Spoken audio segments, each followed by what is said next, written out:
अमर प्रखंड के आमगाछी पंचायत में निर्माण हो रही हेल्थ एंड वेलनेस सेंटर भवनों का शिलान्यास अमर विधायक अख्तरुल ईमान ने फीता काटकर किया। शिलान्यास के बाद कार्यक्रम को संबोधित करते हुए विधायक अख्तरुल ईमान ने कहा कि हेल्थ एंड वेलनेस सेंटर खुलने से पंचायत के हजारों लोगों को स्वास्थ्य सेवा का सीधा लाभ मिलेगी। पंचायत के लोगों को सर्दी, खांसी, जुकाम और अन्य नॉर्मल चीजों के लिए शहर नहीं जाना होगा। अमर विधानसभा के लोगों का स्वास्थ्य सुविधा को लाभ ग्रामीण स्तर तक उपलब्ध कराने के लिए हम प्रतिबद्ध है।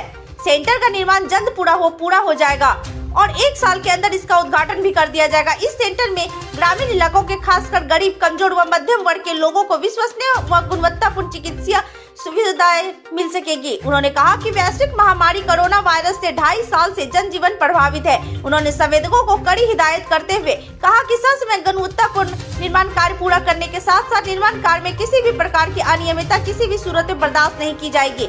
अगर निर्माण कार्य को लेकर किसी प्रकार की कोई शिकायत मिलती है तो संबंधित संवेदक के विरुद्ध कार्रवाई की जाएगी। मुखिया सरवर आलम ने कहा कि पंचायत में हेल्थ एंड वेलनेस सेंटर खुलने से पंचायत के लोगों को काफी लाभ मिलेगा, जिसका शिलान्यास स्थानीय विधायक अख्तरुल ईमान ने किया है।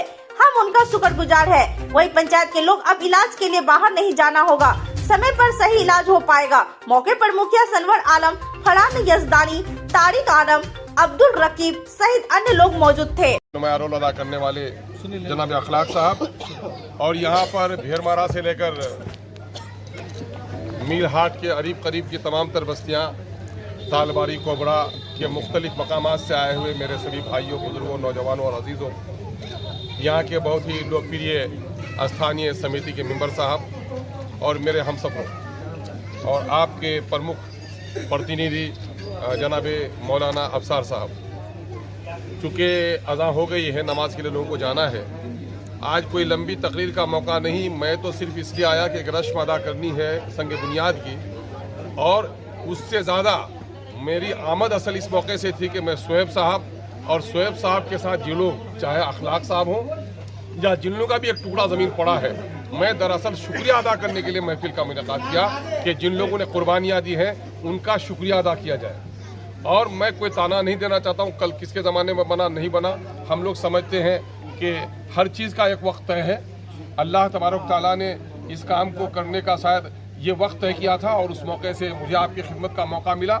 मैं इसके लिए अल्लाह रब्बुल इज़्ज़त का शुक्र अदा करता हूँ कि एक मामला हल हुआ है और हमारे लोगों का एक बहुत बड़ा संगीन मसला, आज के दिन में बैलगाड़ी का ज़माना ख़त्म होगा जाता है और ऐसे वक्त में जब मोटर गाड़ियों को ही आना जाना है तो अब भेरमारा से लोग चलकर आते हैं और यहाँ आकर फंस जाते हैं। उधर से रौटा से चलकर आते हैं, भेरमारा को फिर जाने में दिक्कत हो जाती है। तो नतीजा ये हो रहा है कि बड़ी परेशानी हो रही थी। मैं अपने उन तमाम तर भाइयों से कहूँगा कि अगर हमारी ज़मीन का एक टुकड़ा रफ़ा आम के लिए लग जाए तो मैं समझता हूँ कि उससे बड़ा खुशकिस्मत कौन होगा, है ना।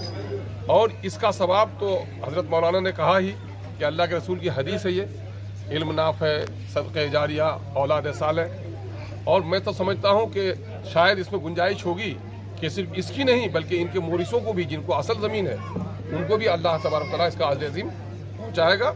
ये काम हुआ है और चूँकि ये काम होना था इससे RWD से, तो RWD 1 किलोमीटर सड़क बनती है 1 करोड़ रुपए में, उससे जायद भी। आजकल सारी चीज़ें महंगी हो गई हैं तो 1 करोड़ से जायद में, और विधायक को 3 करोड़ राशि मिलती है तो जाहिर है कि एक पंचायत में 1 करोड़ की राशि से काम हो नहीं सकता था। तो ऐसे मौके से मना करिए, ऐसे मौके से सिर्फ हमने ये किया है कि इस काम को कई टुकड़े में करने की ज़रूरत है और मैं समझता हूँ कि इंशाअल्लाहुल अज़ीज़ ये काम हम लोग का कई टुकड़े में हो जाएगा। अब की बार शायद 500 फीट का हुआ है, अगले इसमें चूँकि बीच में करने नहीं दे रहे थे, हमारे लोगों की सोच भी जरा सी गलत है। मामला ये है कि सरकार को हम टैक्स देते हैं, अगर चंदा करें तो